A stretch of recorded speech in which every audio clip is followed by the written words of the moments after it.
Hai, salam sejahtera kepada rakan-rakan sekalian. Terima kasih kerana masih bersama saya, Cikgu Yeni. Hari ini saya ingin berkongsi satu platform di mana rakan-rakan boleh menggunakannya untuk mengumpul bahan-bahan pengajaran dan pembelajaran.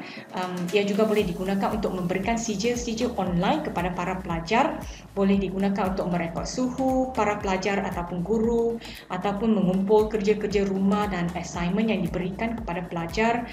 Selain daripada itu, ia juga boleh digunakan untuk membuat laporan-laporan tertentu. Sebenarnya banyak lagi kegunaannya bergantung kepada kreativiti rakan-rakan sekalian. Ia sangat senang untuk dibina dan ia tidak memerlukan sebarang coding dan ia adalah dipanggil Data Studio dan ini adalah dashboard yang telah saya bina. Sebenarnya saya mula belajar dari Cikgu Malik semasa mengikuti kelasnya secara online. Masa itu adalah masa MCO. Selain daripada itu, saya juga belajar daripada Cikgu Sarit melalui online. Saya bersyukur kerana adanya para guru yang sanggup berkongsi ilmu. Jadi saya cuma kongsikan apa yang telah saya belajar.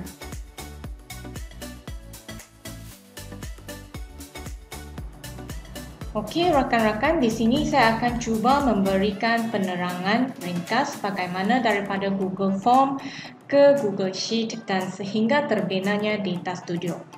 Okey, mula-mula kita perlu binakan Google Form. Okey, ini adalah paparan Google Form dan bagaimana untuk mendapatkan bahan pengajaran dan pembelajaran, dan saya perlu typekan soalan-soalan di sini.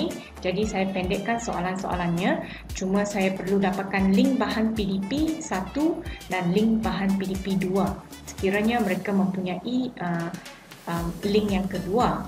Okey. Kemudian ini adalah Gform. Dan sebelum itu kita perlu cuba sama ada Gform ini boleh digunakan untuk menjana G-Sheet dan seterusnya Data Studio. Kita perlu cuba untuk menjawab Google Form ini. Okey, tapi sebelum menjawab kita perlu ke setting ya. So setting ini kita perlu mungkin kita perlukan collect email addresses, jadi tik padanya. Kemudian kita hendak rakan-rakan kita mendapat form ini. Jadi saya tidak akan put restrict to users in edit. Kemudian respondents juga boleh edit selepas mereka hantar. Jadi saya tik di sini. Okey, presentation biarkan begitu. Quizzes, okey, biarkan sahaja. Jadi kita boleh pergi ke save selepas itu. Okey, kemudian kita cuba untuk menjawab Gform ini. Kita perlu pergi ke preview. Kemudian kita bolehlah jawab email address, nama, letakkan nama.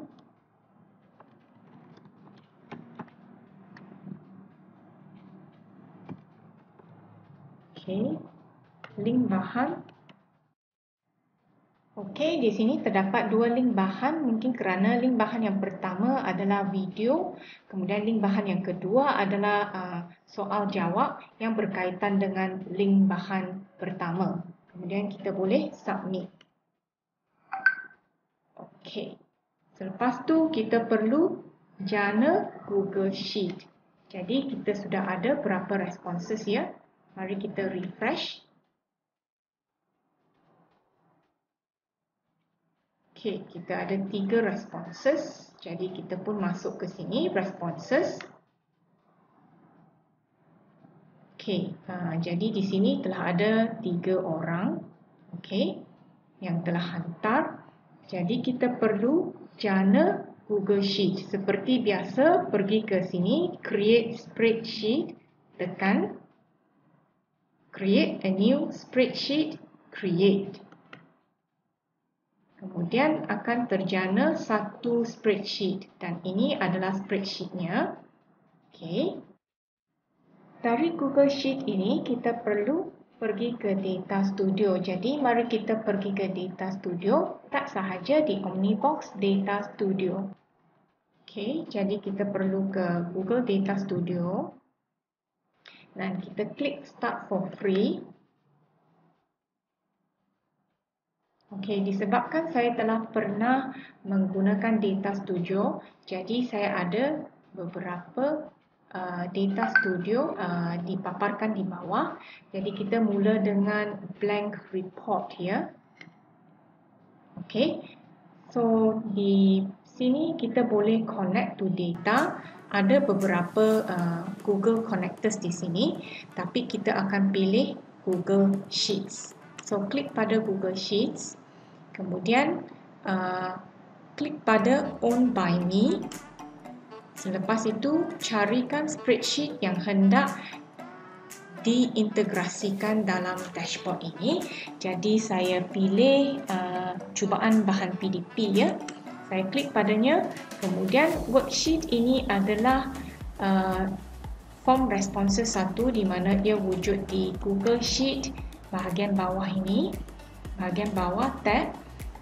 Okay, so kita kembali ke Data Studio dan biarkan yang kedua-dua ini tik. Selepas tu pergi ke Add.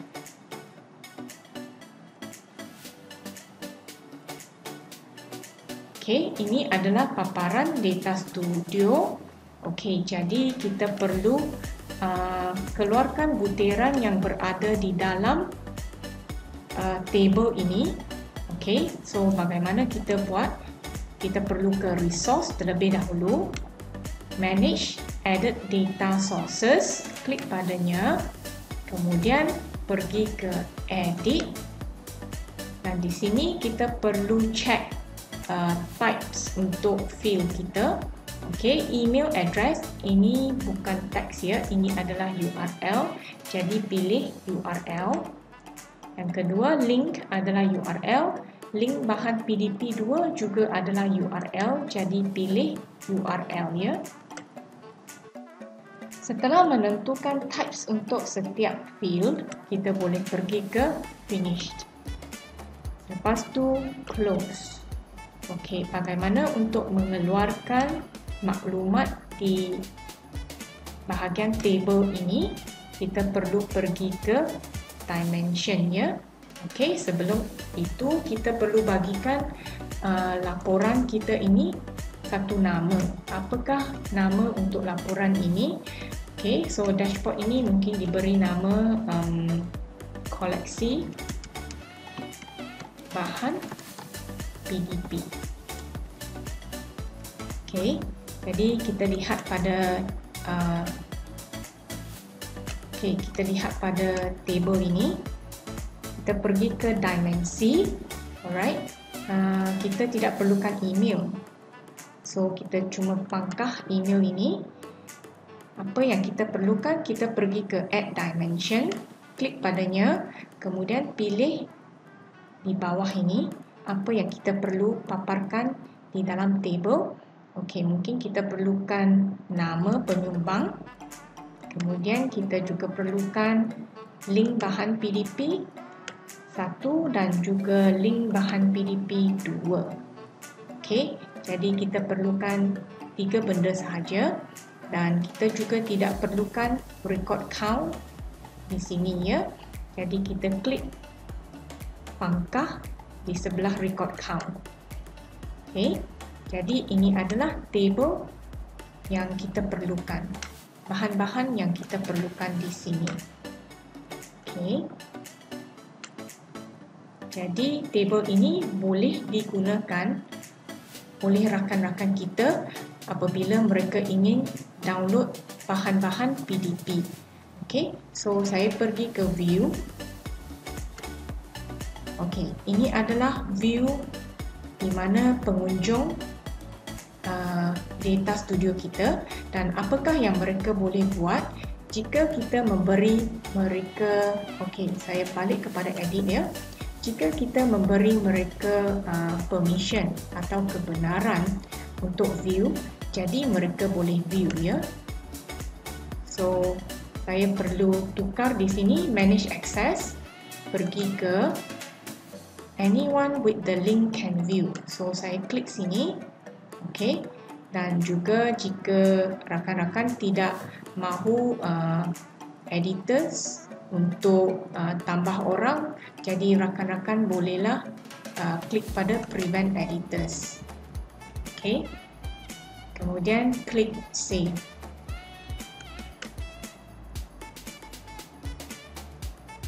Okay, kemudian boleh close ataupun copy link ini dan share dengan orang. Okay, sekarang saya akan gunakan satu akaun yang lain untuk cuba Data Studio ini ya. Dan saya akan cuba dalam akaun ini. Ini akaun yang lain, so saya akan paste Data Studio, link Data Studio tersebut dan kita lihat sama ada ia boleh digunakan atau tidak.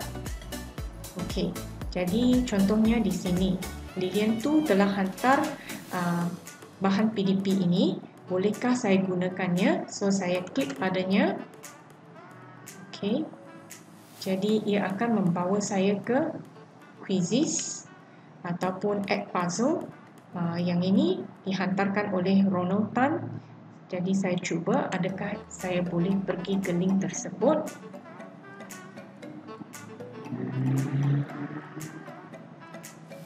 Okey, jadi saya dapat pergi ke link tersebut. So, sesiapa yang mendapat link dashboard ini boleh download bahan-bahan PDP daripada orang lain. Okey, daripada penyumbang-penyumbang lain. Okey, contohnya yang ini YouTube. So kita boleh klik padanya dan masuk YouTube. Okey, dan juga yang ini. Okey, saya ataupun yang ini adalah link bahan PDP yang kedua. Okey, ini adalah Google Docs. Jadi rakan-rakan yang ingin download boleh make a copy. Okey, tetapi untuk Quizzes dan juga Edpuzzle, ia memerlukan rakan-rakan membuka akaun sendiri. Maksudnya rakan-rakan perlu create account untuk Quizzes dan juga Edpuzzle. Kemudian rakan-rakan perlu extract soalan-soalan yang diberikan oleh penyumbang-penyumbang ini ke dalam akaun sendiri. Jadi saya rasa untuk hari ini perkongsian saya sehingga di sini, harap-harap ia dapat membantu mengurangkan beban rakan-rakan sekalian. Okey, terima kasih kerana sudi menonton dan mendengar. Sekian sahaja perkongsian hari ini. Jumpa lagi di sesi akan datang. Jangan lupa subscribe, like dan tekan bunyi loceng supaya tidak ketinggalan mengikuti perkongsian saya. Terima kasih di atas sokongan anda.